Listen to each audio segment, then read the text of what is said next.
Finaliza la visita del Papa León XIV a Cataluña y está a punto de llegar a Canarias, última parada de un viaje por España que ha dejado imágenes para la historia y también preguntas incómodas sobre algunas de las realidades que atraviesan nuestro país. El Santo Padre llega hoy al archipiélago canario, donde va a visitar el muelle de Arguineguín para reunirse con inmigrantes y organizaciones de acogida. Será la primera vez que un Papa visite Canarias. Es, sin dudas, un acontecimiento histórico que las islas viven con especial emoción. Tras su paso por Madrid y Barcelona, León XIV vuelve a situar el foco sobre una cuestión que lleva años marcando el debate político y social: la gestión de los flujos migratorios. Canarias afronta cifras récords de llegadas y una presión creciente sobre sus recursos de acogida.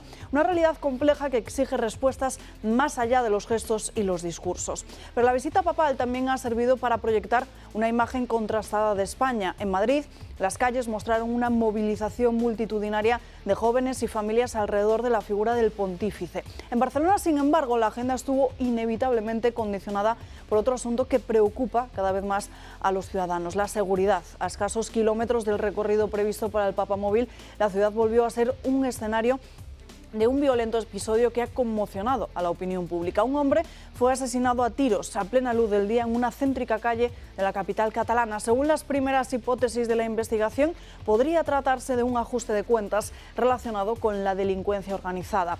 No es un hecho aislado, eso sí. La sucesión de episodios violentos y la percepción de inseguridad han reabierto el debate sobre la capacidad de las administraciones para garantizar ese orden público. Policías, jueces, expertos, todos ellos llevan muchísimo tiempo advirtiendo sobre problemas estructurales como la multirreincidencia, la saturación judicial o la creciente actividad de redes criminales que encuentran en grandes áreas urbanas espacios propicios para operar. A todo esto se añade una inmigración ilegal que campa a sus anchas. Las cárceles catalanas ponen números a esta realidad, en las que la mayor parte de los presos son extranjeros. La pregunta de fondo es si las instituciones están actuando con la rapidez y la contundencia que exige esa situación. Mientras tanto, el Papa León XIV aterriza en Canarias con un mensaje centrado en la dignidad humana y la solidaridad con quienes buscan su vida arriesgando un futuro mejor.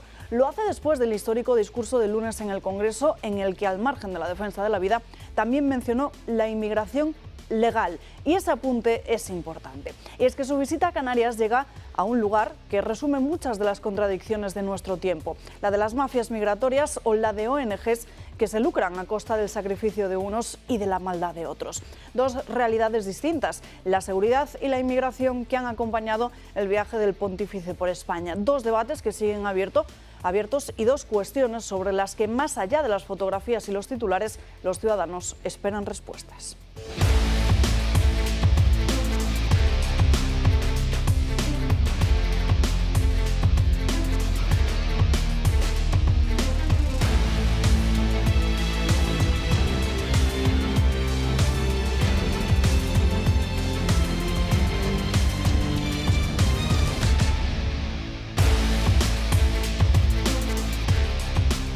Muy buenos días, es jueves, es 11 de junio, en el santoral del día de hoy celebramos San Bernabé Apóstol. Enseguida les mostraremos la imagen que nos llega de esa base aérea de Canarias, donde se prevé que en apenas unos minutos llegue ya el Santo Padre. Será recibido por el presidente del Gobierno, Pedro Sánchez, que además le acompañará a su posterior visita al muelle de Arguineguín. Muchísimos asuntos encima de la mesa, así que quédense con nosotros a lo largo de esta mañana, en la que saludamos ya a Josep María Francas. Muy buenos días. Muy buenos días. Pues hoy, además de Vigo, estoy gratamente impresionado por el espectáculo de ayer en la Sagrada Familia, tanto la misa, que litúrgicamente fue espectacular, como después lo de la inauguración de la torre, ¿no?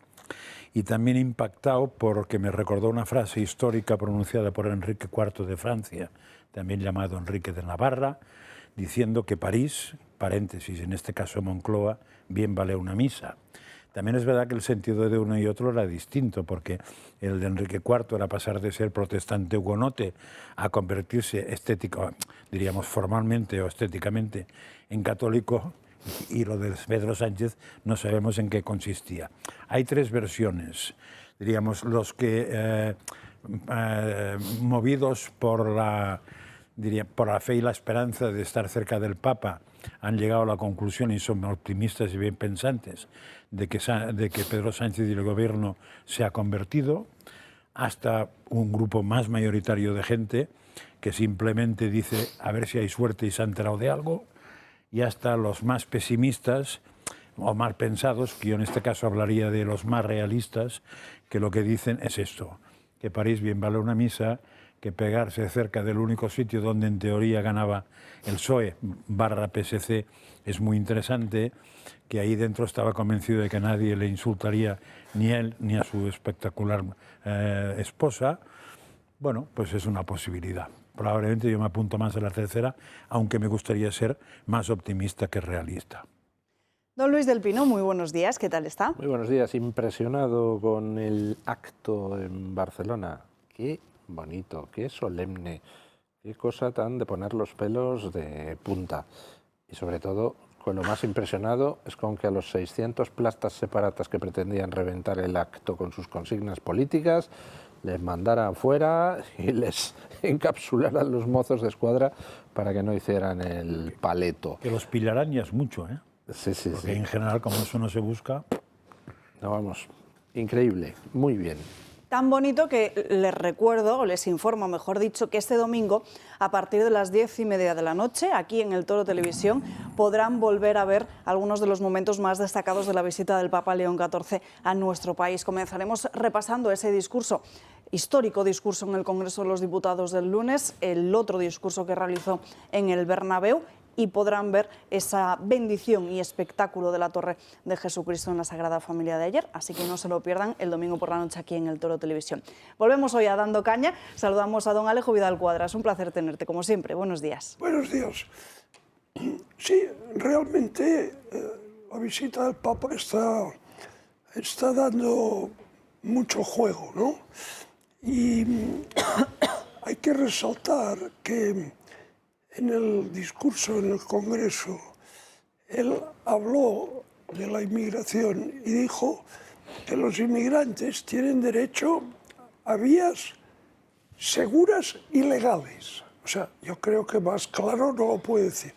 Después dijo que en sus países de origen es donde hay que actuar para que no tengan que emigrar y puedan quedarse en su tierra natal, pues con buenas condiciones. Entonces, aparte de esto, naturalmente, él tiene que hablar de la dignidad humana, de la solidaridad, del deber cristiano de ayudar a la gente vulnerable o que está en situación de precariedad, de sufrimiento. O sea, todo esto estamos de acuerdo. Pero lo de las vías legales y seguras, que es una condena de las mafias y, en cierta forma, un rechazo a la inmigración ilegal, ¿no? Vías legales.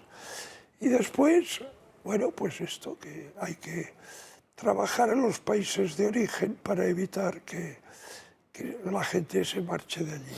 Entonces, esto por un lado. Después, en lo que se refiere a Cataluña y la cuestión separatista, ella insistió en el carácter de nación de Cataluña. Y el Papa en su discurso habló de región.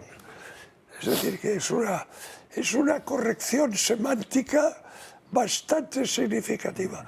Después el Papa ha hecho alusión a España como nación, al gran legado, a la gran contribución de España a la configuración del mundo tal como lo conocemos, a la Escuela de Salamanca. Es decir, son mensajes que no son precisamente complacientes con los separatistas, ¿no? Entonces, yo creo que la visita al Papa está teniendo un profundo significado y espero que tenga efectos beneficiosos sobre la configuración de la opinión pública en España.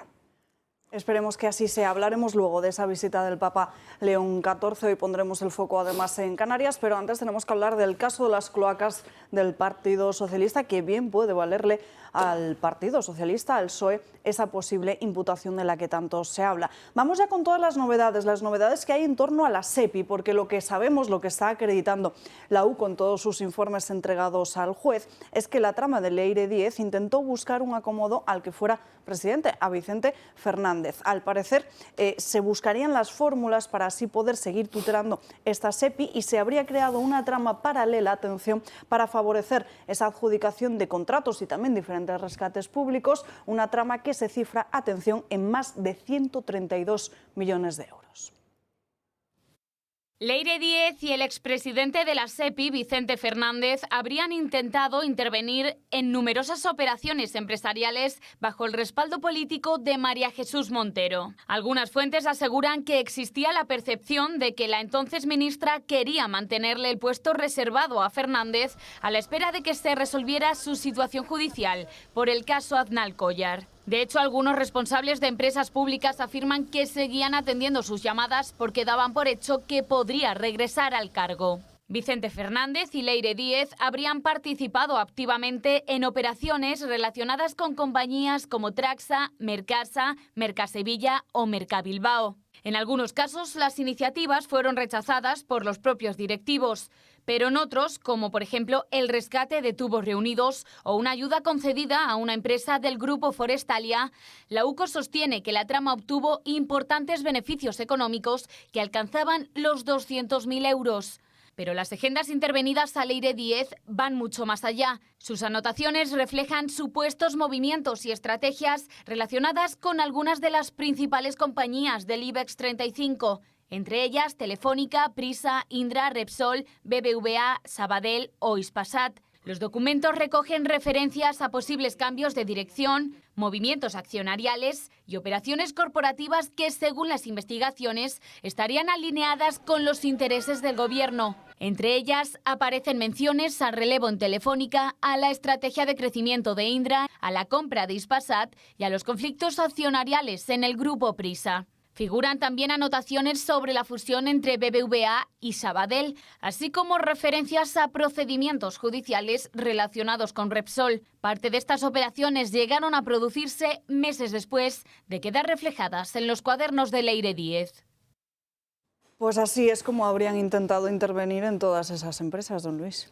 Estamos hablando de que esta señora llevaba un diario Sí. del delito. No, 5 o 6. Sí. Iba anotando las cosas y lo más interesante es que en algunos casos pues, tenía información privilegiada, tenía información por adelantado sobre lo que iba a pasar después. Los diarios son una mina por cuanto aparecen reseñados todos aquellos con los que estuvo en tratos, y resulta muy interesante el que hasta el momento se haya comprobado que todo lo que iba diciendo en los diarios era cierto. Ejemplo, si aparecen en los diarios de Leire Díez referencias a reuniones con la Fiscalía General del Estado, pues nos puede caber la duda de si eran ciertas o no eran ciertas esas aseveraciones. Puede ser algo que ponga ahí porque le da la gana o porque se lo inventa.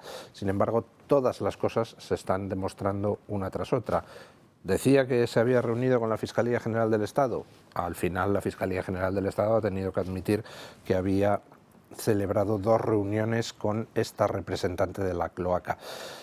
Bueno, la verdad es que estamos al principio de una investigación que va a ser multiforme, hay muchos hilos de los que tirar, hay muchísimos implicados, no hablamos de un grupito aislado que se dedicaba a hacer cosillas, no, hablamos de un grupo que centralizaba toda la información, todos los contactos de una estructura criminal y por encargo de una organización criminal llamada Partido Socialista Obrero Español. Francas.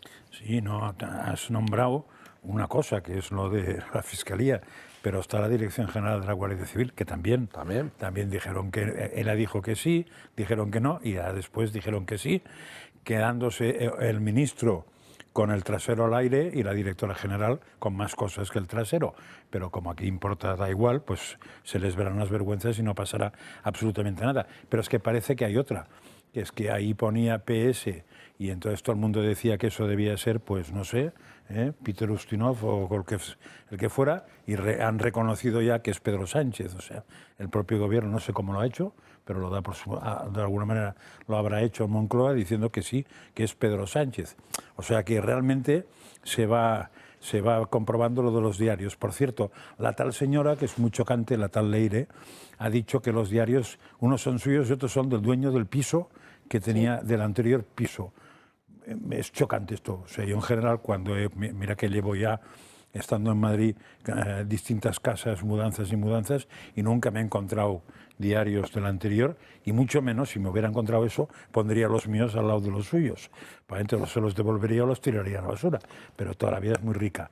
Por cierto, también en alguna televisión ya ha entrado algún grafólogo y dice que de distintos autores, nada de nada, pero claro, eso no es pericial de un juzgado, todo llegará. Alejo. Hay un detalle que es relevante. Ella se reúne con la mano derecha de García Ortiz, ¿no? Se reúne con el teniente fiscal.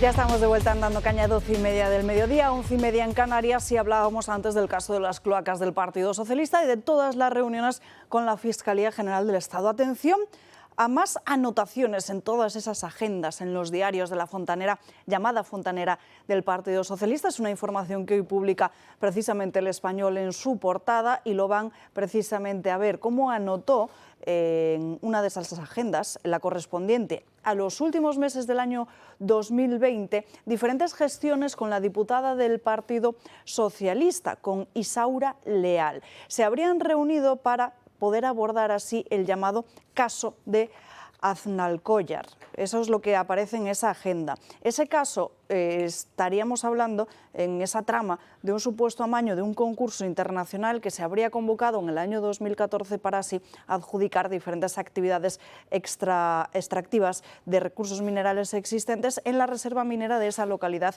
sevillana. Hasta ahí habría llegado también la trama. Y reuniones con la Fiscalía General del Estado, Marién Vallejo, hay varias que ya se han reconocido por parte del propio Ministerio Público. Sí, así es, Alba. Podría haber hasta 5. Y es que Leire Díez está en el punto de mira todos estos días. La periodista, de la que no conocemos ningún trabajo, está siendo investigada y es uno de los nombres clave en las ya denominadas como las cloacas del Partido Socialista. Uno de los aspectos más llamativos de este caso es la relación de esta militante socialista con Mercedes González, la directora de la Guardia Civil, y con la Fiscalía General del Estado. Con esta última institución se reunió, según la UCO, en varias ocasiones. Todas ellas, además, con un mismo objetivo: desactivar causas judiciales que afectasen al gobierno de Pedro Sánchez. La primera cita tendría lugar el 6 de marzo de 2025 y asistieron la propia Díez y Jacobo Teijelo, abogado también imputado en esta causa. 3 días antes fue Díez quien convocó a Teijelo mediante un mensaje: te llamarán de la Fiscalía General del Estado, iré yo contigo. Un día antes de la reunión, Díez le recordó que era un día fundamental. Según la UCO, esta reunión se llevó a cabo en torno a las 3:30 de la tarde en el número 4 de la calle Fortuny, donde se sitúa la sede de la Fiscalía General del Estado. El 4 de abril se llevaría a cabo esa segunda reunión. Un encuentro que, según los mensajes, fue más importante que la primera. Leire dijo que el jueves iba a ser el día más importante de su vida a nivel profesional. Fue el mensaje que le envió al expresidente de la SEPI días antes. Él le preguntó si se iba a ver con el presidente y ella le contestó que no, pero que la reunión con la Fiscalía podría hacer que el presidente directamente le adorase. La reunión, según otro mensaje de la propia Díez, tuvo lugar a las 1:20. El tercer encuentro tuvo lugar solamente una semana después. ¿Y de qué temas habló? Pues según un mensaje de la propia Leire Díez, iban a empezar con el tema de los fiscales anticorrupción. Después de esas reuniones, la UCO da por sentado que se produjeron otras 2 más, en las que habrían participado también la fontanera del PSOE y Teijelo. Esas reuniones se podrían haber producido en el mes de mayo, según los mensajes de WhatsApp entre ambos. En uno de ellos, Díez le pidió a Teijelo que pidiese cita para el día 12 de mayo con la Fiscalía y días más tarde pidió agendar otra, el mismo mes, pero el día 20. Estas 2 últimas reuniones, según la UCO, están relacionadas con una serie de denuncias que se interpusieron ante la Fiscalía contra miembros del Poder Judicial implicados en casos que afectaban directamente al gobierno sanchista. Alba. Gracias, Marién. Esto es precisamente lo que comentábamos antes. Esas reuniones con la Fiscalía General del Estado, hay hasta 5 encuentros, pero todavía no terminamos de conocer hasta cuál es el alcance de toda esta trama, porque vamos conociéndolo día tras día. Yo creo que lo más importante es entender cuál era el papel real de Leire Díez, porque, vamos a ver, nadie se nos escapa que si Pedro Sánchez quería que la Fiscalía General del Estado hiciera algo, lo tenía tan simple como llamarle a García Ortiz por teléfono, y García Ortiz se habría cuadrado, habría dicho un esclavo, un servidor, ahora mismo se hace lo que usted quiera. ¿Por qué tenía necesidad Leire Díez de reunirse con la Fiscalía General del Estado? Pues básicamente por dos cosas. Primero, porque el jefe no se va a pringar con el trabajo sucio. Lo encarga y dice, no quiero saber cómo lo hacéis. Y segundo, porque estamos hablando de una trama que tocaba muchos palos a la vez. Es decir, iba a hablar con la Fiscalía General del Estado para tratar de impulsar ciertas causas, para tratar de que se aparcaran otras causas con el fin de usar eso como premio para que no sé quién les diera información contra algún fiscal incómodo o contra la UCO. Es decir, hablaban con todos con el fin de componer un puzzle que al final se tradujera en que se fuera de rositas el PSOE al completo por sus corrupciones y la familia de Sánchez. Y alguien tenía que centralizar todas esas labores, alguien tenía que hacer de nodo desde el cual se mirara en los distintos frentes y se encajaran las piezas del puzzle. Eso era Leire Díez. Es decir, no hablamos de una piernas que de repente le dicen, oye, a ver, haz algo aquí, y entonces se pone a brujulear. No, no, hablamos de alguien que tenía entrada en todos sitios, que controlaba toda la información que llegaba y que repartía juego, prometía, amenazaba. Es decir, hablamos de una operación de envergadura ejecutada por alguien de la absoluta confianza de Pedro Sánchez. Alguien que era precisamente quien le llevó las redes de comunicaciones en las primarias en las que Sánchez derrotó a Susana Díaz. Así que, ¿cómo que Sánchez no sabía lo que hacía Leire? Lo sabía perfectamente. Brancas. A ver, en teoría, según la UCO, puede haber 4 o 5 reuniones con la Fiscalía. En la práctica, la Fiscalía ha reconocido 2, con el teniente fiscal. Esta mañana, en una de las televisiones, no recuerdo cuál, han entrevistado a un exfiscal del Supremo conocido, pero que no encuentro el nombre ahora, ¿no?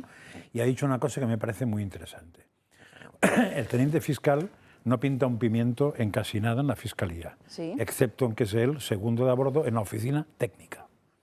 Pero no tiene capacidades ni de modificar estatus, ni de mandar órdenes a los fiscales, ni nada de nada. Pero está claro que en este caso era la mano derecha, en el sentido de que es el hombre de confianza del fiscal general del Estado.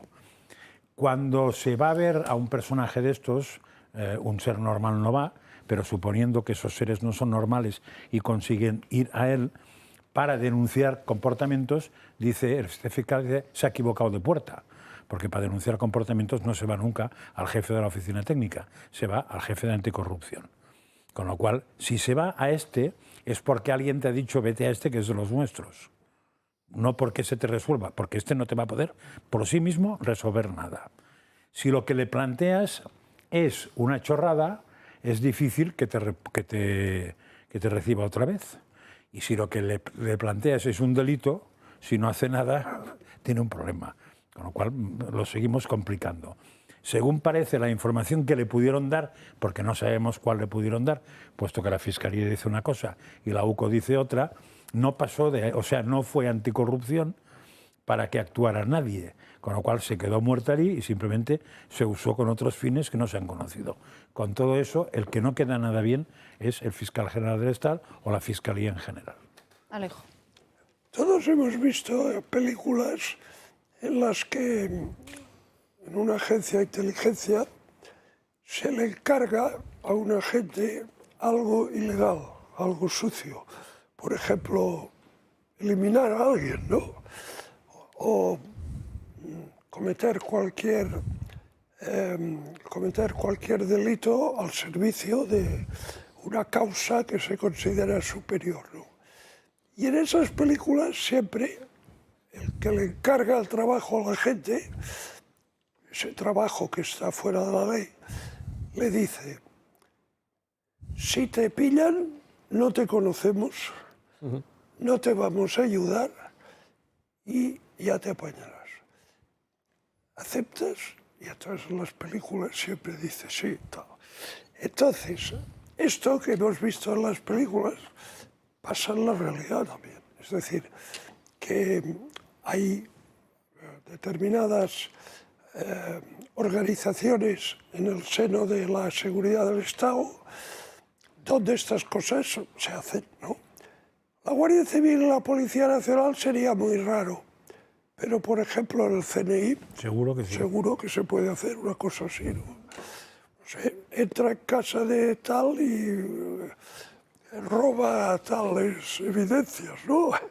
Entonces, Leire Díaz es claramente un peón, un agente del gobierno para este tipo de trabajos sucios, ¿no? Es decir, tú haces esto y nosotros no sabemos nada. De hecho, el gobierno, ¿qué ha dicho de Leire Díaz? Que es una loca, que es Una friki. Una friki, que se lo inventa. Bueno, porque forma parte del operativo. Ahora, dicho esto, esta señora se reunía con gente muy influyente, puestos clave, más de una vez. Entonces, todo el tinglado, o sea, toda esta argumentación del gobierno de que esta era una loca incontrolada que iba por ahí diciendo tonterías y que no tiene nada que ver, no se sostiene. O sea, no se sostiene. Ella era la encargada, y por esto trabajaba bajo la supervisión del secretario de organización, ella era la encargada de los trabajos sucios. Lo que pasa es que, de paso, intentaba enriquecerse, o sea, con operaciones empresariales en las que pudiera facilitar cosas a empresas y cobrar de esas empresas. El caso Tubos Reunidos, ¿no? Entonces, bueno, yo creo que todos tenemos claro el cuadro. Lo que pasa es que una cosa es que tú lo tengas claro y que los indicios sean abrumadores, y otra cosa es un juicio donde hay que demostrar las cosas y probarlas, ¿no?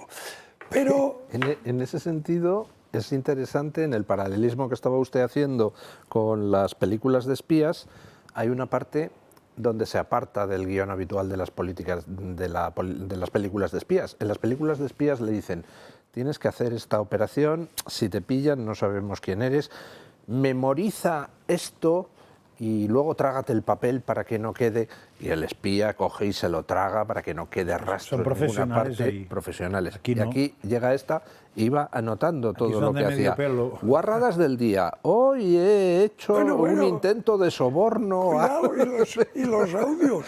Y los audios. Pero hay otra O cosa sea, que lo también que marca pasa la es que diferencia, ¿eh? esto me recuerda un poco el caso de los GAL, ¿no? Sí, bueno. Sí. Es decir, a ver, tú, si tienes que cargar, en el sentido maquiavélico, por el bien del Estado, a una persona le tienes que encargar que cometa un delito o incluso un crimen por el bien del Estado. Hay que recordar cuando Margaret Thatcher pues, se hace responsable de que 2 miembros del IRA en Gibraltar son acribillados por la policía sin darles el alto, o sea, simplemente acribillados. Entonces, cuando tú haces eso desde el gobierno, desde el Estado, que en teoría es el garante de la legalidad, pues, ¿qué pasa? Que tienes que encargárselo a gente de una probidad paradójicamente moral Profesional, claro. y de una lealtad al Estado a prueba de bomba. Es decir, no se lo puedes encargar a un choricillo de segunda porque te expones a que todo salga a la luz, que es lo que pasó con Amedo. Bueno, hay que se cargaron a gente inocente porque No, son que se chapuzas. dedicaban a ir con señoritas y a jugar en los Claro, sí, casinos. sí. O sea, tú se lo tienes que encargar a una persona de una probidad, de una lealtad al Estado, de una, vamos, impecable, a un gentleman, ¿no? Porque claro, si se lo encargas a un desgarramantas, estás perdido, ¿no? Y es lo que ha pasado. O sea, la experiencia es que siempre la acabas encargando a un tío que al final te la pega tarde o temprano. Lo que sí es verdad es que esta señora es una señora que no tiene nivel. No da para más. Sí, pero yo me gustaría de lo que has dicho ¿qué pasa? Que lo ha hecho todo a base de chapuzas, porque la pobre no da más de sí. Ahora también te demuestra que los que se lo encargan tampoco son de mucho nivel, porque vamos, hay que darse cuenta de a quién se lo encargas, ¿no? Y a ver, es que antes has hecho una distinción que me parece muy interesante, que se ve en las películas, que es lo de los servicios de inteligencia y los servicios policiales. Pero es que hay un paso más ahí. El servicio policial en las películas y en la realidad lo que le pides es que consiga pruebas, además usables en juicio. No cualquiera, con lo cual si hay un allanamiento de morada se va a caer la prueba. Si hay una escucha ilegal se va a caer la prueba. Es decir, el policía tiene que ser muy cuidadoso porque si no, no sirve para nada lo que consiga. Porque va a encontrarse enfrente de un abogado que va a ir a ver dónde se ha equivocado. Y eso es muy importante. Pero en cambio, el servicio de inteligencia no le interesa nada de esto. El servicio de inteligencia le da igual cómo hayas obtenido lo que has obtenido. Lo que le interesa son pistas para ir siguiendo un camino hasta que encuentren a alguien al cual meterán a la policía para que busque dato objetivo para poder pillar. Como cual, diríamos, el objetivo es distinto. El servicio de inteligencia se deja la moral aparte y hace lo que le da la gana, porque no tiene que demostrar en ningún sitio que haya actuado conforme a ley. Tiene que mostrar lo que ha pillado y a otros se encargará. Esa es la diferencia. Cuando un comando del Mossad secuestra a Eichmann, comete una ilegalidad, obviamente. O sea, pero es en bien del Estado, en este caso Israel, y para hacer justicia respecto a un crimen contra la humanidad. Pero ellos cometen una ilegalidad secuestrándole. Entonces, con lo cual ahora mismo sería muy difícil juzgar en España a Eichmann, ¿eh? Claro, entonces... Porque se invalidarías la prueba. Entonces, ¿qué pasa? Que el PSOE, ya he citado el precedente del GAL, el PSOE sigue encargando los trabajos sucios a gente que no da la talla y por eso le pasan las cosas que le pasan. Afortunadamente para todos, porque si se lo hubieran encargado a alguien con 2 dedos de frente, pues entonces... No sabríamos nada. Efectivamente. Nos vamos a ir, señores, a una breve pausa de publicidad y a la vuelta vamos a hablar de las facturas falsas que la UCO ha detectado del Partido Socialista. Pero eso tendrá que ser en unos minutos. Aquí les esperamos. ¿Sabías que las horas más caras de la electricidad son justo cuando más la necesitas? Mañana y noche la luz se dispara y tu factura también. Con el nuevo modelo de autoconsumo remoto con baterías de comunidad solar, almacenas la energía que producen tus paneles situados en un parque solar durante el día y la usas cuando el precio de la luz es más cara. Producción, almacenamiento y ahorro, todo en un mismo proyecto y listo para cualquier vivienda. Pisos y casas que no pueden instalar paneles en el tejado están de suerte. Únete al cambio y protégete de las subidas de la luz. Llama ya al 980 28 12 o entra en comunidadsolar.es.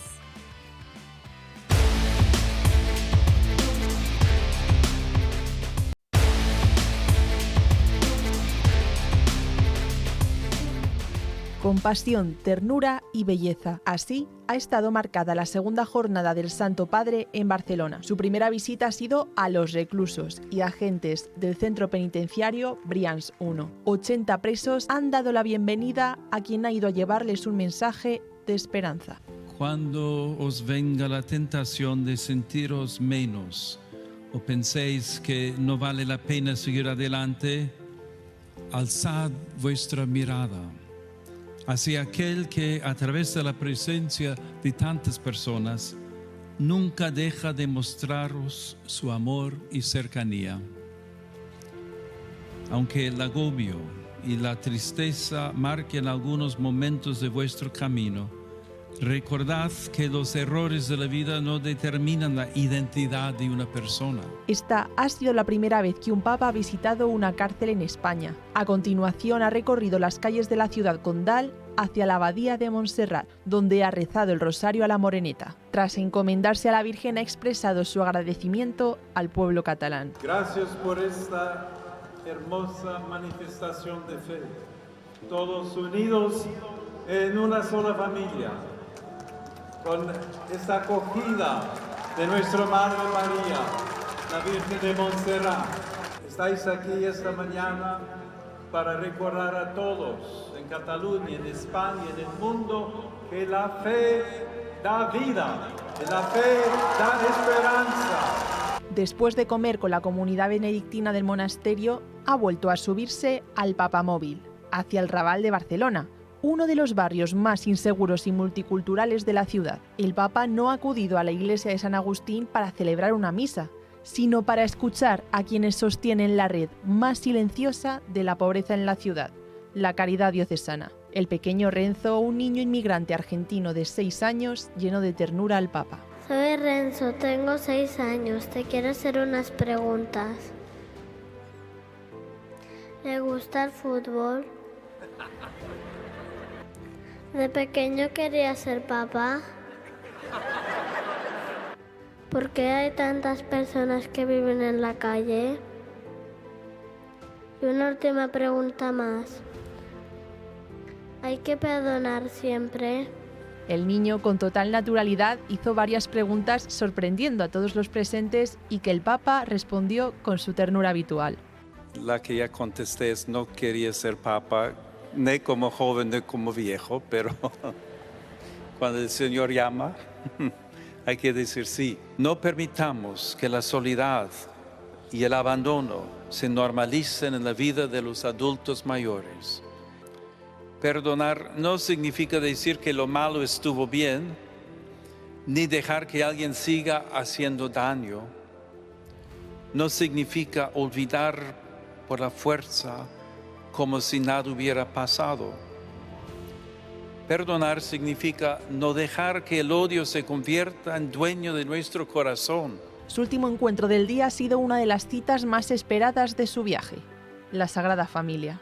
Allí le han recibido los reyes junto a Pedro Sánchez y 14 ministros. Después de visitar la tumba de Gaudí, ha celebrado la Santa Misa y ha inaugurado la Torre de Jesucristo, la torre más imponente de la catedral más alta del mundo y que coincide en el 500 aniversario de la muerte del genio catalán. Que la Basílica de la Sagrada Familia es la iglesia más alta del mundo, no pas per destacar en clasificaciones mundanas, sino per guiar els passos del poble di Dio che pellegrina a questa terra de Catalunya, amb la creu que ilumina el camí, como una llantilla encesa en la espera del retorno del esposo. Así ha culminado su visita a Barcelona, donde los fieles catalanes han expresado su agradecimiento y León XIV ha cumplido el sueño de Gaudí.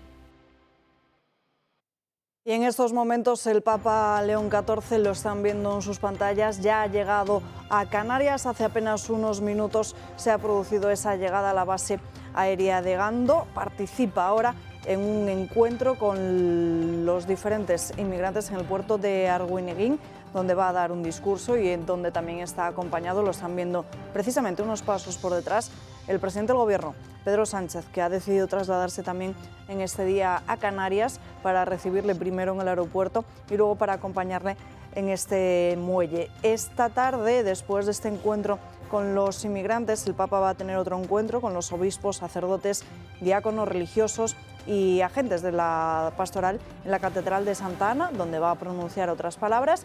Y esta tarde, ya a las 6:30 de la tarde, Santa Misa en el estado de Gran Canaria, que podrán ver aquí en directo en el Toro Televisión, que por cierto, además, después de la misa de ayer en la Sagrada Familia, donde pudimos ver ese espectáculo del que hablaba don Luis del Pino al inicio de este programa, un espectáculo de música y de luces después de la bendición. Y creo que tenemos, compañeros, esas imágenes del día de ayer, de esa bendición por parte del Santo Padre de la Torre de Jesucristo.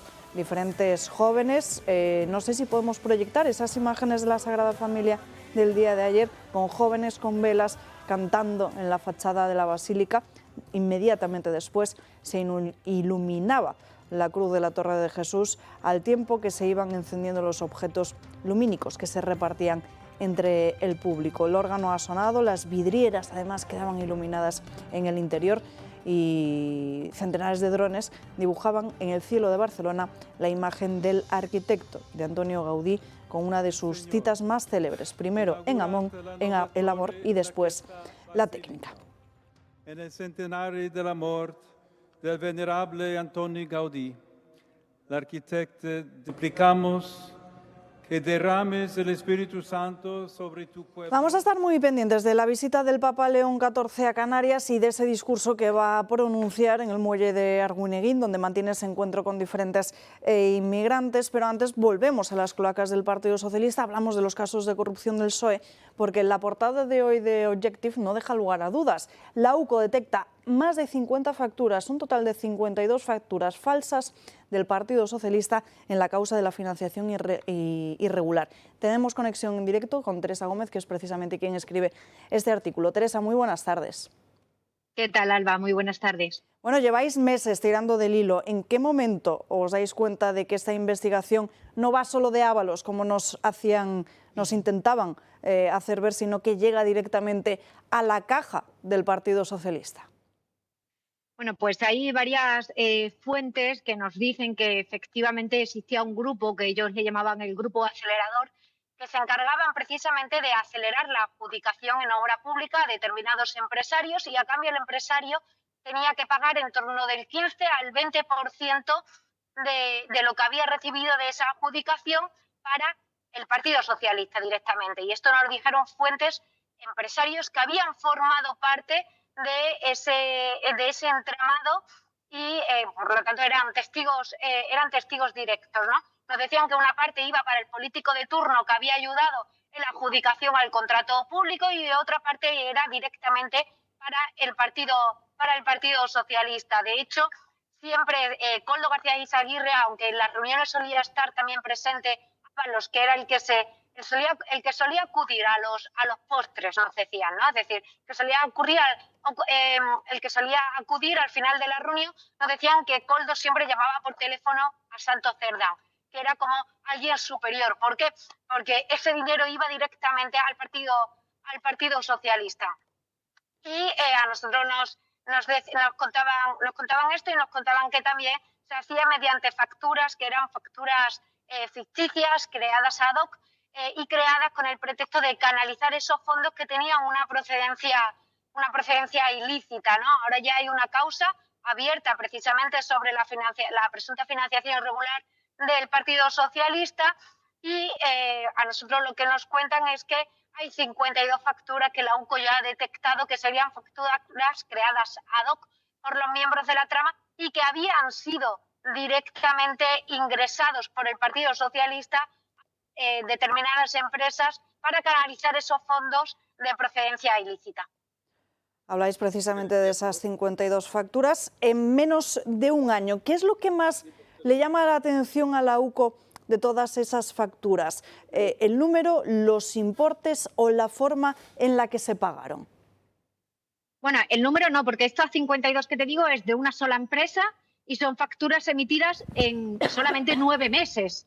Entonces, esta es una pequeña parte de todo el entramado, sino lo que más llama la atención es el modus operandi y cómo las facturas tienen, ellos detectan determinados indicios para poder determinar que efectivamente estas facturas han sido creadas con un fin último de justificar unos fondos, pero que no se corresponden con un presunto consumo, ¿no?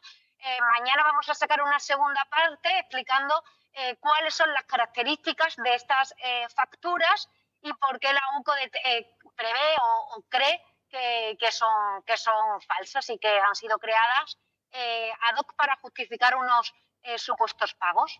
No sé, Teresa, si nos puedes adelantar alguna de esas características de esas facturas. No puedo adelantarlo, pero yo animo a que mañana leáis de Objective porque vamos a ir explicando una por una por qué se podría detectar que esas facturas son creadas ad hoc. Con todo lo que ya sabéis, ¿cómo crees que estamos de cerca para que todo esto salpique de verdad al Partido Socialista?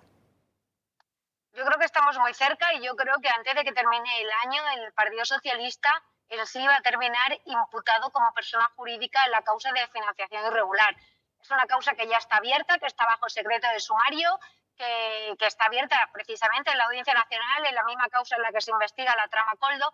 Y una de las cosas que resaltó la UCO en uno de los informes es que el cese de Ábalos provenía que hubiese estado cobrando comisiones a espaldas del partido. Es decir, deja entrever que Pedro Sánchez ya sabía del cobro de comisiones y que lo que le molestó es que Ábalos hubiese cobrado también por su cuenta, ¿no? Entonces, yo creo que el hecho de que la UCO plasmara esto en uno de sus primeros informes, muy revelador, porque obviamente ellos tienen muchas más pruebas de las que vamos conociendo en sus informes. Y cuando destaca esto y lo afirma de una manera tan tajante es porque cuentan con pruebas que certificarían que efectivamente no solamente se estaban cobrando comisiones, sino que el número uno conocía estos procedimientos. Teresa, te pregunta Josep María Francas. ¿Qué tal, Teresa? Mira, no, la pregunta es que puede ser que yo no me haya enterado, pero estamos hablando siempre de facturas presuntamente falsas para justificar pagos a, o también hay facturas presuntamente falsas para justificar ingresos de. Claro, en este caso son para pagos, más que para ingresos, pero estas facturas realmente están creadas para canalizar esas entradas de dinero que tienen una procedencia ilícita. Es decir, lo que suelen hacer, y esto lo hacen en la mayoría de las organizaciones criminales, es cuando reciben unos fondos con una procedencia ilícita, lo que hace es mover esos fondos para perder el rastro del dinero. ¿Cómo se mueven esos fondos? Pues para justificar el movimiento de los fondos necesitas un soporte documental, que en este caso son las facturas. Pero facturas A, pero cuando alguien investigue tendrá que demostrar de dónde han entrado esos fondos. Claro, y eso es lo que ahora mismo se está investigando y cómo habían intentado perder el rastro del dinero de esa procedencia ilícita a través de esas facturas para justificar esas salidas de fondos. Vale. Te pongo un ejemplo. En el año 2015, Koldo García Izaguirre ha utilizado este método con Santos Cerdán, precisamente, que en aquel momento Santos Cerdán ya era político. En el año 2015, tanto Santos Cerdán como Koldo García Izaguirre, a través de un bar que se llamaba el Bar Franklin, lo que hacían era, en connivencia, en este caso con el dueño del bar, emitir determinadas facturas que también irían para el partido y luego el dinero que recibía ese restaurante, una parte se la daba en metálico al propio Koldo García Izaguirre. Era una manera de poder justificar esas salidas de dinero y que fuesen a parar a Koldo García Izaguirre, justificar de una manera que pareciese lícita. Gracias. Teresa Gómez, ha quedado clarísimo. Te seguimos leyendo en The Objective y mañana pendientes de todas las informaciones que vais a aportar acerca de estas facturas presuntamente falsas del PSOE. Un fuerte abrazo. Muchísimas gracias. A ver, hay un punto relevante. Varios socios del gobierno, entre ellos Sumar y otros, han dicho que si hay financiación irregular, ilegal, del Partido Socialista, aquí se acaba el apoyo al gobierno. Lo han declarado varias veces. Ya lo han rectificado, ¿eh? Ya lo han rectificado. Siempre habían dicho que... No, pero ya han dicho que no. Ya han dicho que esto, pero si no implica que Vox esté en el gobierno. Sí. Eso ya lo ha dicho Rufián, con lo cual ya, barra libre y anchas Castilla y que el gobierno haga lo que quiera. Creo que lo has dicho tú esta mañana en el programa. O sea que es igual que haya... Sí. Da lo mismo. Aunque salga Sánchez con un Kalashnikov por la Gran Vía matando gatitos de señoras ancianas. Da igual. Está bien. Porque es curioso, ¿no? Cómo se van adaptando a las circunstancias, ¿no? Porque acuérdate cómo empezó todo eso, ¿eh? Pues en teoría una mención a una financiación ilegal del PP que después desapareció de la sentencia porque no venía a cuento. Todo eso empieza allí y ahora que hay todo eso no pasa nada. Y en aquel momento era preceptivo hacer algo porque un país gobernado por un salvaje de este calibre y un ladrón de tal calibre es decir, no podía estar la hemeroteca es el mejor verdugo de Sánchez, ¿no? Porque, por ejemplo, Sánchez ha dicho que cómo se puede gobernar sin presupuestos.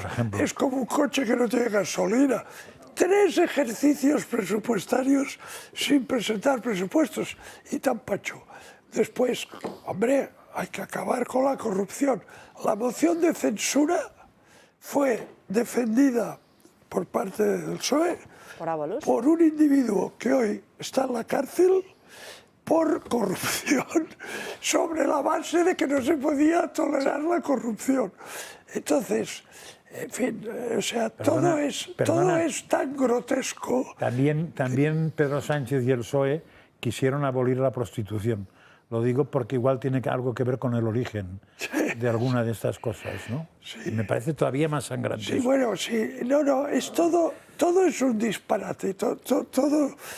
A ver, quiero decir, hay un momento en que la ilegalidad, el delito, ya llega a un punto en que deviene esperpento, ¿no? O sea, te quedas ya atónito, ¿no? Dices, o sea, ¿hasta dónde puede llegar la desfachatez de esta gente? Hasta el infinito y sí, más allá. ¿Qué pasará mañana? Esa es la Lo pregunta. Iremos viendo y sobre todo importante esa posible imputación que veremos si como defiende don Luis nos lleva a un posible adelanto de las generales o no. Pendientes, lo están viendo en sus pantallas, de esa visita del Papa en estos momentos en el puerto de Arguineguín. Estamos muy pendientes de ese discurso. Si les parece, vamos con esta cuestión, porque nos vamos a ir además con nuestra compañera Isabel Toscano, porque lo que estamos viendo con esta visita son otras intenciones del presidente del Gobierno, de Pedro Sánchez. Una de ellas, la de relanzar de nuevo a Ángel Víctor Torres en la agenda pública. Nos lo cuenta Isabel Toscano. Pedro Sánchez tampoco va a estar presente en todos los actos que el Papa tiene previstos en las Islas Canarias. En su lugar no va a estar Félix Bolaños, quien lleva las relaciones con el Vaticano, ni José Manuel Álvarez, ministro de Exteriores. Tampoco va a ser Elma Saiz, ministra de Migraciones y competente en el asunto principal de la visita, quien le sustituya. Sánchez va a delegar en el ministro de Política Territorial Ángel Víctor Torres, canario y cabeza de lista de los socialistas en las islas. Lo habitual sería que el máximo representante autonómico, es decir, Fernando Clavijo, fuera quien presidiera institucionalmente los actos del Papa León XIV en las Islas Canarias. Sin embargo, 7 de los 9 actos que no van a ser encabezados por el presidente del Gobierno o Felipe VI tampoco lo serán por Clavijo. A menos de un año de las elecciones autonómicas en Canarias, Sánchez ha situado a Torres al frente del mayor escenario político, diplomático y religioso sobre inmigración que han vivido las islas en los últimos años. Torres recibirá al Papa en su llegada a la base aérea del Gando. Le acompañará en el encuentro en la Catedral de Las Palmas de Gran Canaria y en la misa en el estadio de la misma isla. Acudirá a su llegada a Tenerife Norte y también asistirá con él a 2 encuentros con migrantes. Sánchez irá el jueves a una reunión con personas migrantes y con los trabajadores y voluntarios que los atienden en el muelle de Arguineguín. El único acto que no acudirá ni el presidente del Gobierno, ni Torres, ni el rey, tampoco estará presidido por Clavijo, sino por Bolaños. Será la misa en el puerto de Santa Cruz, por lo que el presidente de las islas será relegado a un segundo lugar en todos los actos del pontífice. Gracias, Isabel. Y además lo que hemos visto también en estos últimos días es el salto de protocolo de Óscar Puente, incluso de la propia Ana Redondo, que ayer buscaba embarcarse un Míriam Nogueras, un claro afán de protagonismo y entregarle un detalle al Santo Padre. No, lo que se ha dicho yo no lo entiendo, ¿eh? Y no me cuadra. A ver, pero claro, puede ser que solo estoy hablando de Cataluña, pero en España la representación del Estado en las autonomías la lleva el presidente de la autonomía, por delante de cualquier ministro. Sí, Dame Bolaños, hay un artículo del decreto sobre protocolo que dice esto que dices tú, salvo que el ministro tenga la representación directa del Gobierno. Entonces, pues ahí está la trampa, ¿qué han hecho? En Cataluña no se atreven a hacer eso, ¿eh? Cataluña, vamos. No se atreven a hacer eso. No, claro que no. Pero en Canarias sí. Pero en Canarias lo que han hecho es que han puesto a un ministro como delegado del Gobierno en el acto con el fin de orillar a Clavijo. Claro. O sea, bueno, pero vamos, es una maniobra burda que todo el mundo ve que forma parte de su sectarismo y de su falta de sentido. Pero yo es que pensé que era ilegal, pero tú me explicas que no, que es legal. No. Hombre, estirando, bueno, pero estira lo que quieras. Pero lo pueden hacer, sí. Vale. Pues bueno, ya lo he pillado. Lo que pasa es que un gobierno serio no lo hace. No. Pero ellos sí. Pero tenemos un gobierno serio. Bueno, seguimos con lo del Papa porque, como decíamos al inicio de este programa, la visita, no solo en Canarias, sino también en Barcelona, pone otra realidad encima de la mesa, la de la creciente inseguridad. De hecho, en el día de ayer éramos testigos de cómo se producía un tiroteo enfrente de una comisaría de policía a escasos metros de una zona por la que iba a pasar el papamóvil. En la cabeza, delante de una comisaría de policía, cerca de la comitiva del Papa y a plena luz del día. Así ha sido el último asesinato en Barcelona, una ciudad desangrada por el crimen. Los Mossos han encontrado el arma del delito y una bala en una marquesina de bus cercana. Todo apunta a que se trata de un ajuste de cuentas entre mafias. Cataluña se encuentra en el epicentro de una guerra que libran los clanes balcánicos. Estas son imágenes de la semana pasada. Un ciudadano serbio era tiroteado con un arma automática tras la venganza de un grupo rival. La ciudad condal ha sido testigo en el último año de enfrentamientos entre mafias montenegrinas. Episodios como estos hacen que esta comunidad crezca en el número de tiroteos en casi un 50% en los últimos años. El motivo principal podría estar en el aumento de las plantaciones de marihuana. Desde hace una década han empezado a florecer estos cultivos hasta convertirse en la huerta de Europa, lo que crea titulares como estos, una comunidad sumergida en una espiral de violencia y delincuencia sin precedentes. También hay que sumarle episodios de inseguridad provocados por inmigrantes magrebíes como este. Tiene 2 cuchillos. Puedes hacer la arma. A plena luz del día y portando cuchillos de grandes dimensiones mientras su santidad visita Barcelona. Don Luis. Con una ciudad blindada por la policía, asistimos a un ajuste de cuentas, un presunto ajuste de cuentas entre bandas mafiosas a la puerta de una comisaría. Le descerrajan un tiro a un señor y además se lo descerraja a otro a cara descubierta, pero que ni se molesta. ¿Comisaría de Mossos? No, de policía, la de la calle Nacional. La de la calle Balmes. En la calle Balmes, ¿te suena esa calle a ti, no? ¿Calle Balmes? Sí, vale. Mucho. ¿Y te suena la comisaría? Yo no recuerdo que haya una comisaría. No recuerdo, pero vamos allá. Hay una comisaría que se encarga de temas administrativos, renovar el DNI, etcétera, etcétera. No me acuerdo. Mira que me lo ha hecho a veces, porque iba a la universidad, bajando, yo vivía en Balmes, y bajaba andando para ahorrarme el transporte público porque no daba para más la buchaca en aquel momento. El otro día comentaba Samuel Vázquez, el encargado de todos los temas, el portavoz de temas de seguridad en Vox, que este tipo de violencia, que lo lleva él pronosticando hace mucho tiempo, tiene una serie de pasos. Primero llegan las bandas, se apoderan de ciertas zonas y entonces hay una violencia relativamente pequeña, circunscrita a sus propios círculos. Pero es que después llega un siguiente aumento cuando bandas de distintos orígenes étnicos empiezan a luchar por el territorio y ahí es donde ya empieza la violencia mayores, eso ya. En serio. Y es ya en lo que estamos en Barcelona y aquí en Madrid está empezando también y nadie está tomando medidas. Otro fenómeno inquietante es el incremento de las acciones y de la presencia del narcotráfico en el sur de España, ¿no? Ha habido pues un crecimiento del número de delincuentes, de los alijos y del armamento, porque ahora empiezan a tener armas de guerra ya, o sea armas pesadas, armas, entonces submarinos, en fin, entonces lanzagranadas, entonces curiosamente el gobierno, frente a esta ofensiva del narco en Andalucía, lo que ha hecho es debilitar a la Guardia Civil, debilitarla en medios, en efectivos.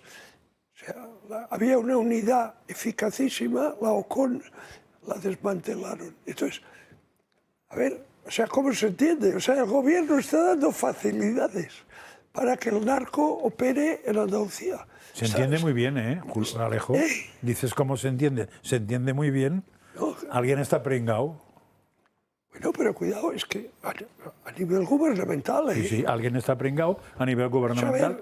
Presuntamente es lo que da a entender. ¿El ministro del Interior tiene algo que decir sobre esto? O él o alguien de su entorno tendrá que decir algo. Porque si no, o sea, no se puede ser tan inútil en tantas cosas en simultáneo, digo yo. Entonces, en algún sitio hay una fuga presuntamente delictiva que hace que se prefiera a los narcos que a las fuerzas de seguridad del Estado. Pero pues vamos a ver, ¿cómo puede ser que frente a embarcaciones semirrígidas con motores de centenares de caballos se opongan Zodiacs con un chup-chup? Pues, es que es una cosa de locos. Hombre, cuando mataron a los pobres, aquellos a los dos, que les pasó la lancha del narco por encima, la orden fue... O sea, cuando dijeron, oye, es que esto no puede ser, hay 3 o 4 lanchas de estos en el puerto allí con toda la cara. Dice, y aquí solo tenemos una Zodiac. La respuesta del mando fue, al agua y haced lo que podáis. O sea, es como decir, ir a la muerte, ¿no? A mí me contó un guardia civil que había tenido mando en cosas de estas, que la orden que hay que dar, pero en España no se puede, es disparar a la lancha, a los motores de la lancha, y ya está, es lo que hay que hacer. Y a partir de ahí, la lancha se... o porque le has perforado o porque le has parado el motor, y después ya podremos ir incluso en barca de remos a cogerlos. Pero eso es la orden, disparar allí. Pero eso en España no se atreve, me dijo, a hacerlo ni un puñetero sargento, vamos.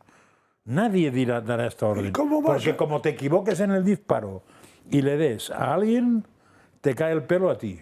Porque el problema no está... Es más, incluso te voy a decir, me dijo, tenemos ahora mismo, no sé si es 1 o 2 barcas, que dan 1000 vueltas a la mejor de los narcotraficantes, pero no se pueden usar porque tardamos exactamente entre pedir el permiso para sacarla y sacarla, no sé si es 1 hora o 1 hora y media. Y a los otros ya con lo cual los otros han ido al cine, han vuelto, tal, no sé qué. O sea, quiero decir que lo que me contaban en definitiva, que igual es verdad, igual no, yo creo que sí, es que hay una disposición de la Guardia Civil de actuar jugándose la piel sin ningún problema. Los mandos intermedios se tiran a la piscina con ellos sin ningún problema, pero los mandos no están dispuestos a jugársela porque saben que la filosofía del gobierno no va a favor de eso. Y como para ascender necesitan un pasito más que el trabajo, que todo eso, que es el dedo divino de alguien que mande, no están dispuestos a jugarse el futuro. Sí, con lo cual, más callados que puertas. Oye, ¿habréis observado la diferencia de método de los americanos para acabar con el narcotráfico en el Caribe, ¿no? Sí, claro. Cuando detectan una lancha cargada de droga, va el helicóptero, suelta un misil y se acaba la broma. No perfora el motor, no.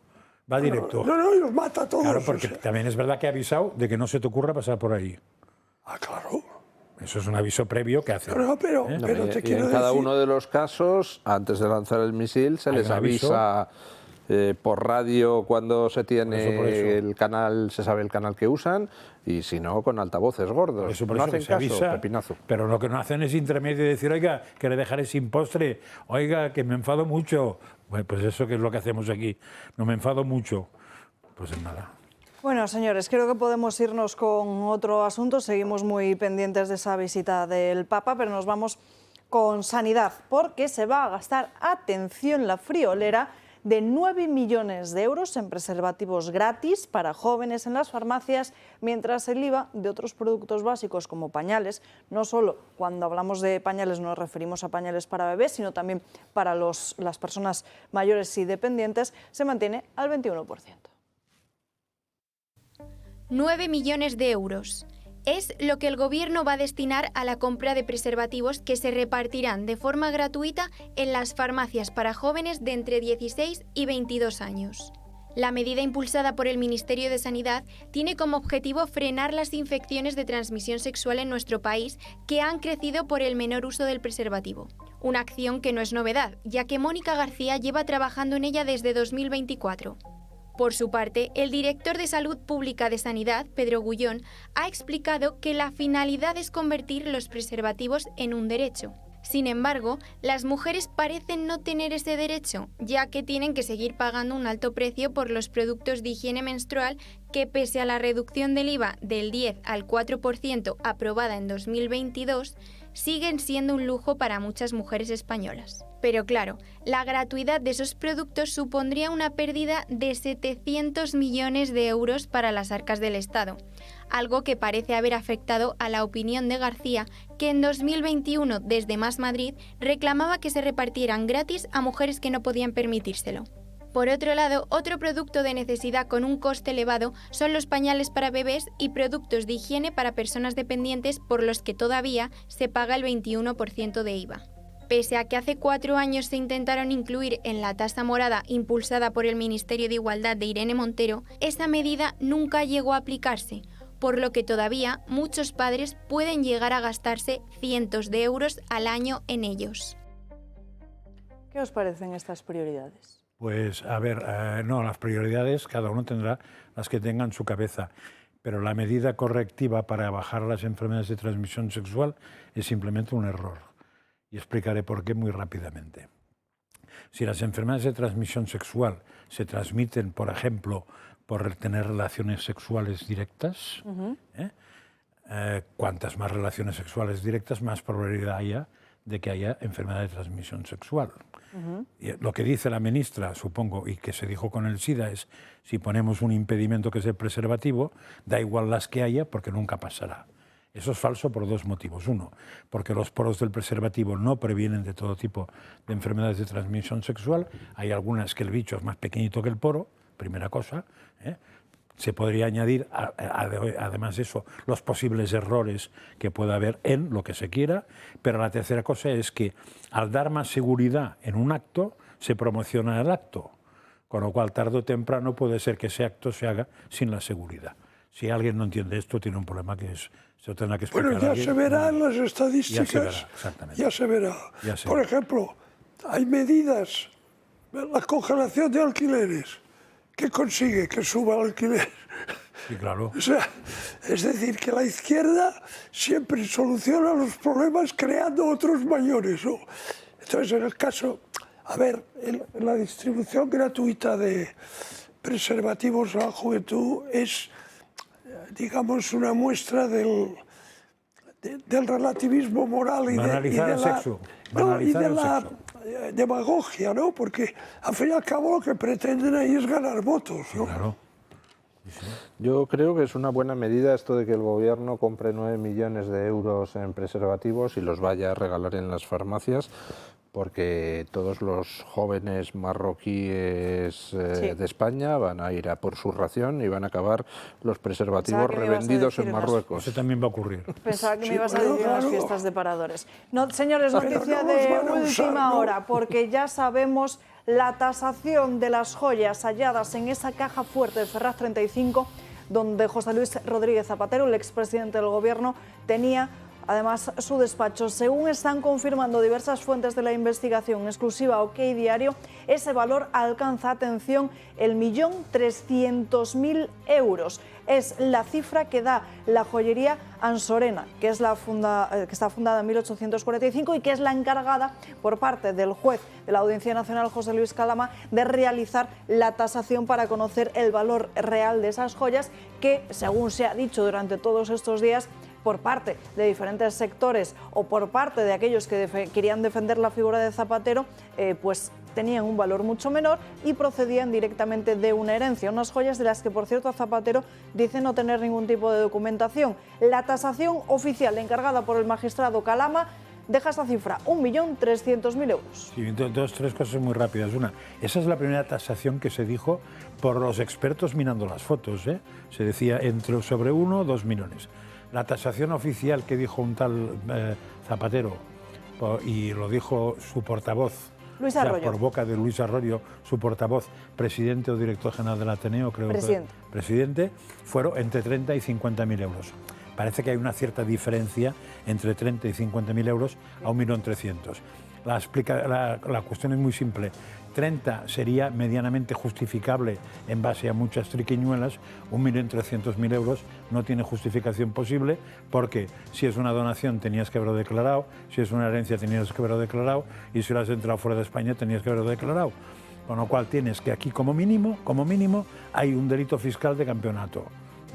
Y un delito fiscal de campeonato recuerda a mucha gente la situación de Al Capone, un mafioso italiano que vivía en Nueva York, que se cargó todo el que le dio la gana, pero acabó pringao en la cárcel por culpa de un tema de Hacienda. Por un contable. Por un contable y una enganchada de un tema de no haber pagado Hacienda. Pero sí, vamos a ver, cuando se vieron las fotos, estos pedruscos, si son reales, si son auténticos, ¿cómo van a valer 30.000 euros? Sí. Lo compraba todo el mundo. Vamos a ver, sí, 30.000 euros... Es que es ridículo. Ahora bien, ¿de dónde proceden? Bueno, esa es la pregunta fundamental. Es obvio que son el pago de algo. Hombre, claro. Y el pago en especies. Yo tengo otra o sea, teoría aquí te peor. pueden pagar en dinero o te pueden regalar un Rolex que vale 40.000 euros. Ya está. O a ti te pueden pagar, pues, regalándote esto, un brillante de 30 quilates. Entonces, es obvio que es el pago por algo, ¿no? Es lo más probable. Y después lo que dices tú, las tenía escondiditas y nunca las ha declarado. Con lo cual, es obvio que el origen es turbio, ¿no? Exacto. Y tiene un problemilla fiscal. Y tiene un problemilla fiscal. Tiene un problemilla, eso como... fiscal para empezar y después de dónde fiscal, viene, ¿no? Fiscal Claro. seguro. Fiscal seguro. Yo imagino que la joyería que ha hecho la pericial podrá también dar indicaciones de cuál es el origen, dónde fueron fabricadas, ¿no? De dónde vienen, quizá Es muy alguna de probable las... que la reconozcan, incluso que la reconozcan. Es muy probable que la reconozcan, porque ese tipo de joyas forman parte de colecciones muy concretas. No son que ha gemas fabricado alguien. sueltas. No, claro, Están claro. montadas, y collares y tal. O sea que eso... Y unas cuantas son de una colección, se ve perfectamente que es la misma colección. De hecho, Con es lo que cual esta tasación cuenta con la ayuda también del Instituto Gemológico es que si no, no Español. valdría, es que si no, no valdría. Porque no es nadie un joyero para tasar jurídicamente Claro, o pero judicialmente. así Tiene que ser el podríamos Instituto conocer Gemológico. ese origen. Lo que pasa es que de momento solo ha trascendido esa cifra. Esperamos que en los próximos minutos podamos conocer cuál es la procedencia de esas Las otras dos gemas. preguntas, ¿dónde están hechas? Es decir, ¿dónde vieron la luz? Y segundo, ¿cómo llegaron a manos de Zapatero? Claro, ¿de quién llegaron a ser? O sea, ¿quién porque las sus joyas sospechas van por ahí, ¿verdad? ¿Qué? Sus sospechas Sí, van por ahí. Las joyas tienen que ir con una fichita de quien lo ha hecho, que contiene Esta fichita no está, con lo cual eso está en otro sitio. Es decir, que eso lo tiene aparentemente su último propietario, el cual pudo ser que las ofreciera, diríamos, amablemente, o que no las ofreciera amablemente. Simplemente le fueran requisadas directamente por algún tipo, por el régimen bolivariano, por algún tipo por ejemplo, de semiautoridad presunta, sí. 1:30 de la tarde nos vamos en directo hasta el muelle de Arguineguín. El sucesor de Pedro no puede desentenderse de estas aguas, así está hablando en estos términos el Papa León XIV. Le escuchamos.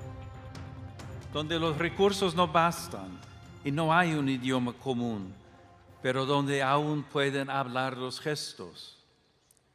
Gracias de corazón a cuantos se suman a los rescates, a la acogida y al acompañamiento, dando testimonio de que la misericordia concreta puede salvar y puede cambiar vidas. Querida Blessing, aunque no estás aquí hoy, tu voz sí. Gracias por compartirnos tu historia. Tu nombre significa bendición y nos recuerda que cada vida humana es una bendición de Dios. Nadie puede comprarla venderla, usarla o descartarla, porque en cada persona resplandece la imagen y semejanza del Creador. Nos has dicho que te fuiste de tu país no porque quisieras, sino porque no había otra opción. En tus palabras escuchamos el drama de tantas personas obligadas a partir porque la pobreza, la guerra, la amenaza o la explotación les cerraron todos los caminos. Quisiera que este mensaje llegue hasta ti y a tantas mujeres víctimas de la trata y la explotación.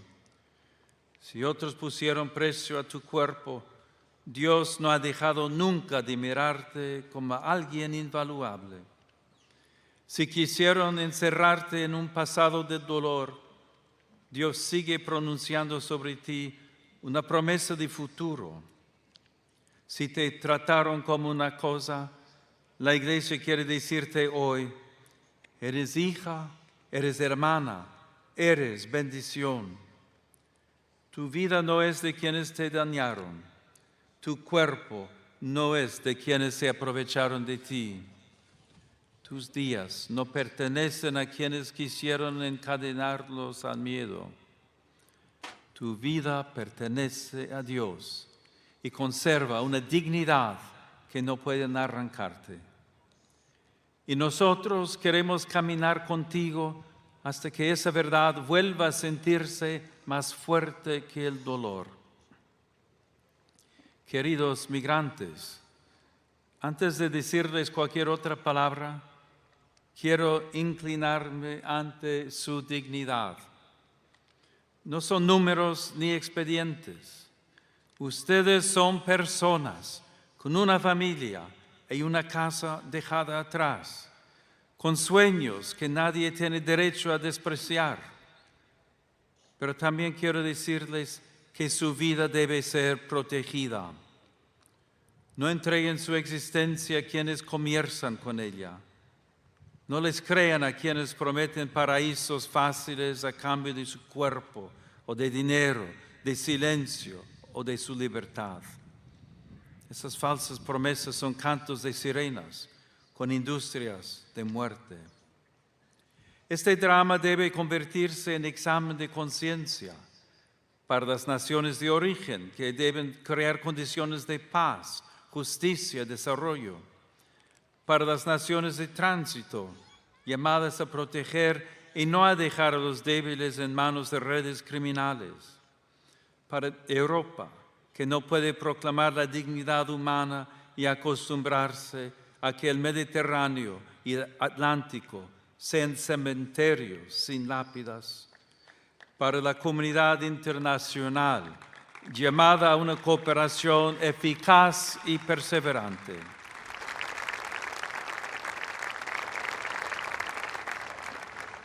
Y también la Iglesia debe dejarse interpelar. La acogida del migrante no puede ser algo secundario ni delegada únicamente a algunos voluntarios. Nos arrodillamos ante el altar para adorar a Cristo presente en la Eucaristía, de quien recibimos la fuerza y el motivo para vivir la caridad. Por eso, no podemos luego pasar de largo ante los cayucos y las pateras, pues de la oración brota todo servicio y a ella vuelve todo compromiso. Desde esta isla quisiera que la voz de quienes han hablado hoy alcanzara a quienes tienen en sus manos responsabilidades decisivas, autoridades civiles, parlamentos, gobiernos y organizaciones internacionales.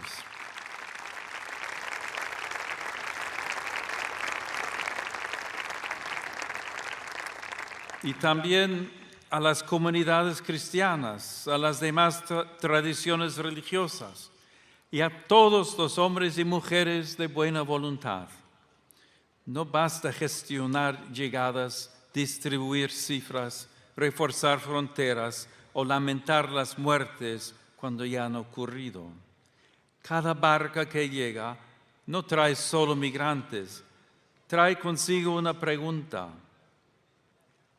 ¿Qué mundo hemos construido si tantos hermanos tienen que arriesgar la muerte para buscar vida? La dignidad humana exige vías legales y seguras, rescate y asistencia, cooperación real contra los traficantes, protección efectiva a las víctimas, procesos serios de acogida e integración y políticas que permitan a cada persona vivir con dignidad en su propia tierra. Si bien existe un derecho continúa a buscar este discurso del Papa León XIV. Nos vamos a ir a una pausa de publicidad, la última ya del día de hoy, y a la vuelta hablamos de esta y otras cuestiones.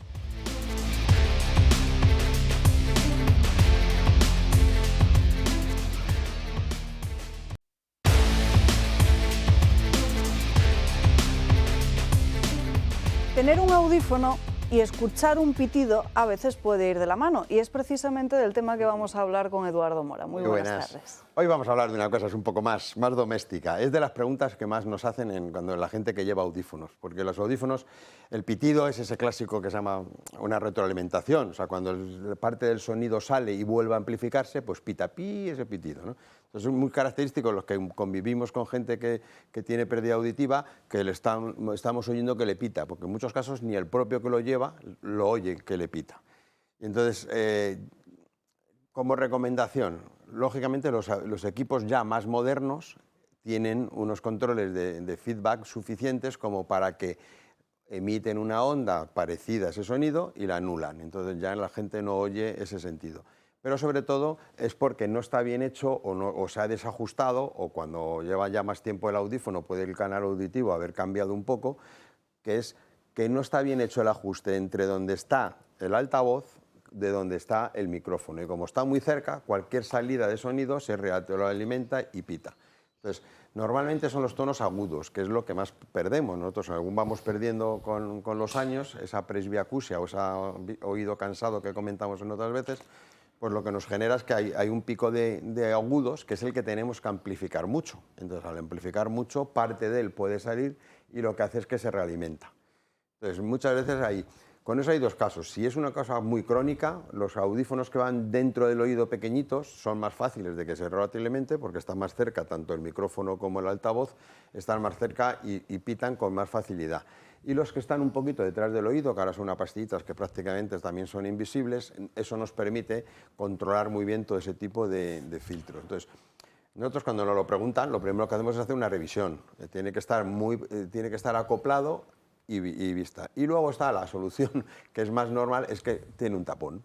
O sea, al llevar el audífono de forma habitual, pues la cera que segrega de forma natural el oído, pues se va taponando, no va drenando como drena en las personas que no llevamos audífono y se genera. Entonces, en la propia inspección vemos que tiene un tapón, entonces se le manda las gotitas para que se disuelva ese tapón o se le manda al otorrino para que se lo quite en seco si fuera así necesario. Y con eso ya no hay ese golpe de sonido, claro que si no me llega el tímpano y me llega a un tapón de cera que tengo, pues estamos apañados. Ya ni oigo bien y encima pita el oído. Y como último remedio es que no nos pongamos, sobre todo muchas veces la mujer que lleva a lo mejor un pelo como mucho más así, si yo me hago sensación o me tumbo en el sofá y me apoyo la oreja, o sea, todo lo que sea que la parte del sonido que está sobresaliendo rebote, pues lógicamente hay esa retroalimentación y tiene. O sea, que es una cosa que parece como que la dices, es que no me adapto al audífono y vienen como muy asustados y tiene una solución bastante sencilla y fácil. Y digo, bueno, pues lo voy a contar hoy en la televisión, porque creo que realmente, sobre todo lo que muchas veces contamos, los que convivimos con personas que tienen audífono, tenemos que entender que no es que tenga un problema, que esté como con más pérdida o no más pérdida, sino que tiene que hacer como un mantenimiento. Y hay que ver que si el molde está bien, si la adaptación y esa ecualización de sonido está bien y, por supuesto, ver el conducto auditivo, pues hay que limpiarlo y solucionar el problema. Está muy bien, yo los llevo, ¿ves? Pues eso, si haces así con la mano, notarás que pita. No, a mí no me pita nunca. Si lo pones así en la mano y ciérrala. Y ese es el sonido que estamos haciendo. Así cerrado y pita. Debería pitar. No, a mí no me pita. Porque está muy bien ajustado y muy bien adaptado. A mí lo que me pasó es que después del atentado perdí mucha audición. Y entonces necesito los audífonos. Pero son fantásticos, van muy bien. Ese tipo es el que he dicho que lleva como una pastillita arriba, realmente estéticamente no se nota, de hecho no se nota prácticamente, estos y nos da muchísimas posibilidades de adaptación. Estos que van dentro tienen más problemas, sí. Pues ya lo saben, si quieren evitar ese pitido, lo que tienen que hacer es tener el audífono como Alejo, bien ajustado, y para eso lo que hay que hacer es irse al óptico de confianza. Así que sepan todos ustedes que si acuden a Comorán Ópticos van a tener ese 2x1 en audífonos, un mes de prueba gratuita y hasta 30 meses para pagar. Exacto. Muchísimas gracias. Gracias, Eduardo. Nos esperamos. Vamos con otra cuestión y nos vamos hasta Málaga, porque allí los vecinos van a decir adiós a la zona de bajas emisiones gracias a que Vox ha logrado que se tumbe por el Tribunal Superior de Justicia de Andalucía. Tenemos conexión precisamente con Jesús Ruiz Ballesteros, que es el responsable jurídico de Vox en Málaga. Muy buenas tardes. ¿Qué tal? Buenas tardes, encantado de estar con vosotros. Bueno, alegría en Málaga para muchos vecinos que dicen adiós a esas restricciones, ¿no? Muchísima alegría, la verdad que estamos encantados porque hemos conseguido tumbar la zona de bajas emisiones aquí en Málaga, que para los vecinos era un clamor, desde luego, especialmente para los vecinos de los municipios de alrededor, que son los que estaban más penalizados realmente. ¿En qué se traducía esa zona de bajas emisiones? Bueno, pues aquí había como 3 espacios, 2 espacios muy concentrados en la zona centro y uno más amplio que incluía esos otros 2 espacios, la prohibición de circular y multas desde 200 euros en adelante. Pero es que había una discriminación que es por la que nos ha dado la razón el Tribunal Superior de Justicia de Andalucía, una discriminación evidente con el hecho de tener domiciliado el impuesto de circulación, impuesto de vehículo de tracción mecánica en Málaga o no tenerlo, ¿no? Porque discriminaba a los que no lo tenían por una serie de... Bueno, ellos lo que hacían en la ordenanza era, dependiendo de los años, el primer año dejan pasar a más coches, el segundo a menos, el tercero a menos, dependiendo de dónde estaban pagando el impuesto o no. Y al final por ahí, pues como va en contra de la libertad económica de los ciudadanos, pues han optado por anular la zona de bajas emisiones. ¿Qué pasa ahora con todos esos ciudadanos que habían sido multados? ¿Pueden recurrir la multa y que se les devuelva el importe? Pues mira, esta es una pregunta con una discusión jurídica interesante. Para mí hay una cosa clara y es que desde hoy que se conoce la sentencia no deberían multar a nadie más, porque, bueno, como tienen posibilidad de recurrir el Partido Popular, que está en el ayuntamiento, se plantea también esa duda de si desde hoy pueden seguir multando y demás. A mí parecería mala fe multar desde hoy, que ya se conoce la sentencia. Y con lo anterior, que es la pregunta, yo recurriría porque yo personalmente considero que no darían la razón el ayuntamiento, pero que yendo a una instancia superior se podría conseguir las devoluciones de las multas.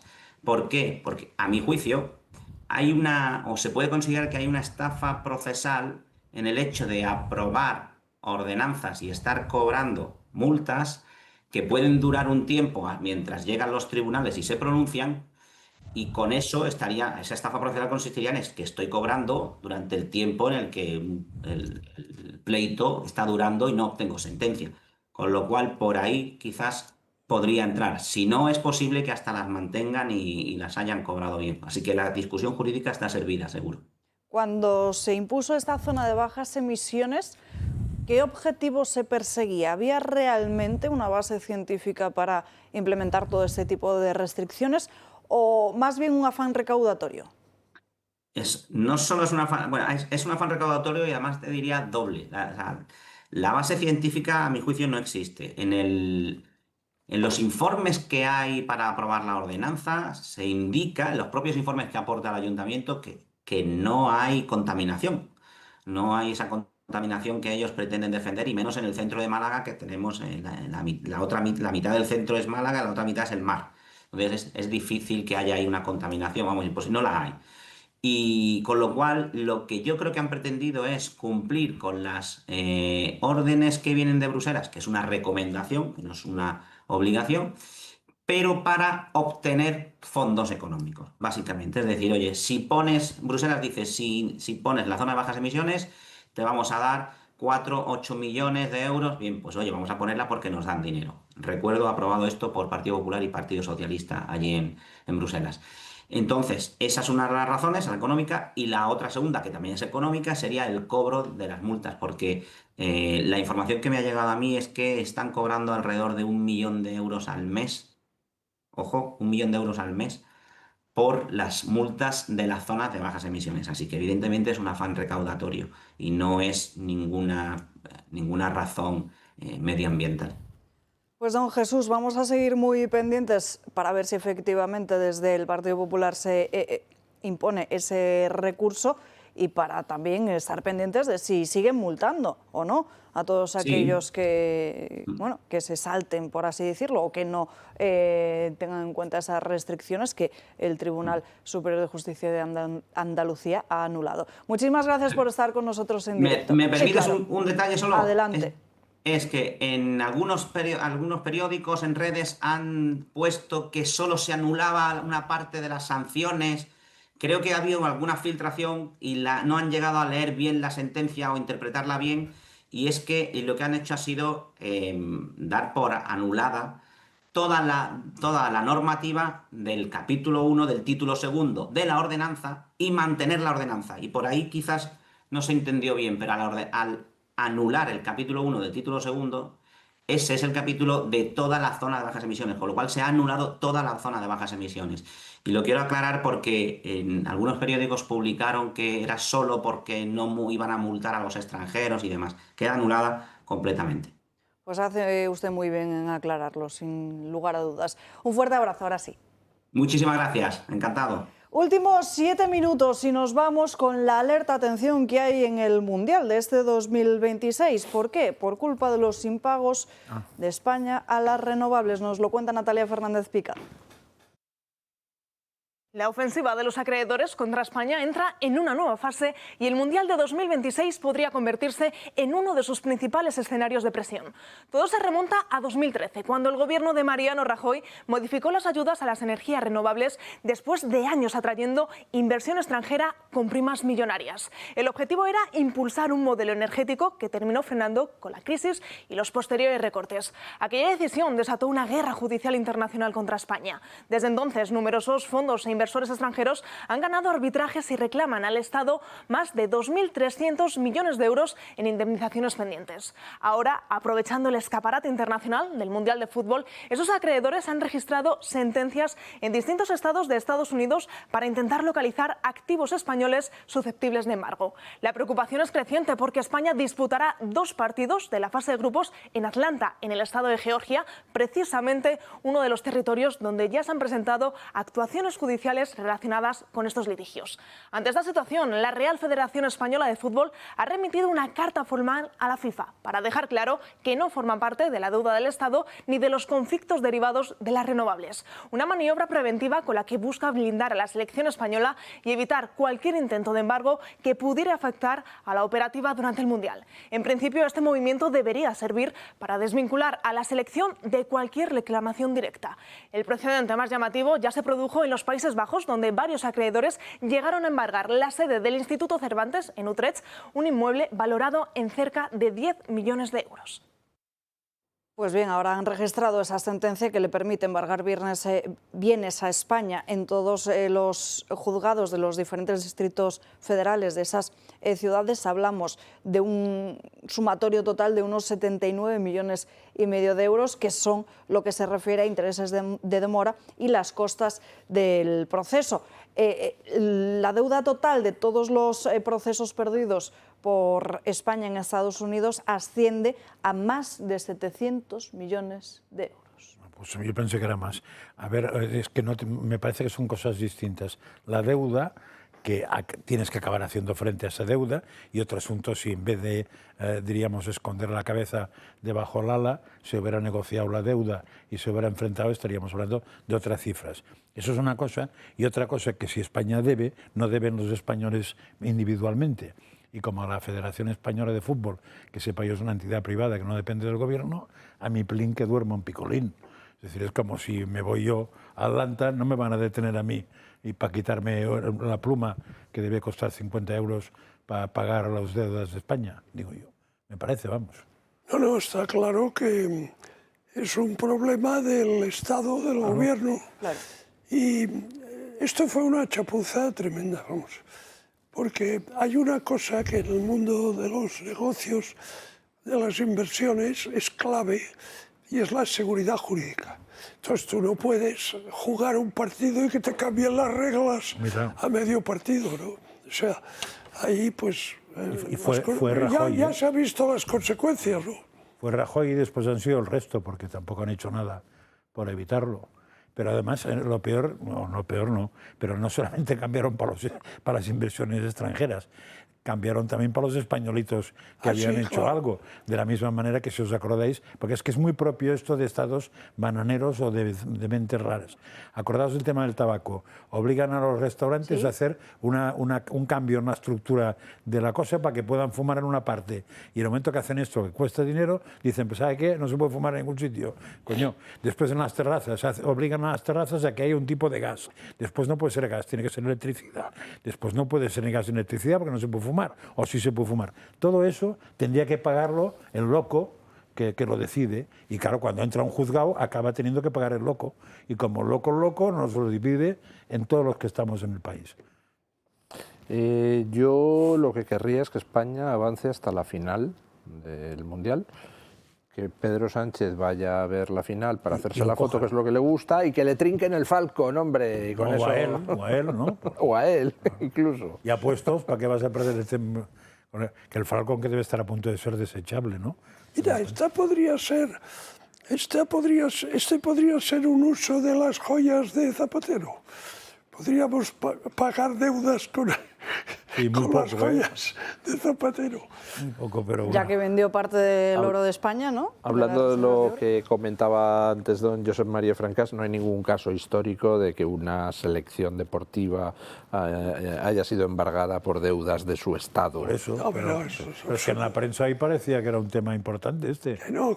En fin, señores, aquí lo vamos a dejar. Gracias a los tres por acompañarnos a lo largo de esta mañana aquí en Dando Caña. Gracias a todos ustedes por estar al otro lado de la pantalla. Ya saben que pueden seguirnos en todas nuestras redes sociales, desde nuestro canal de YouTube a X, anteriormente conocido como Twitter, para repasar los mejores momentos de la casa. Por lo demás, que pasen un feliz jueves y que descansen esta tarde. Recuerden, emitimos aquí en El Toro Televisión la Santa Misa desde el Estadio de Gran Canaria. Hasta mañana. Adiós.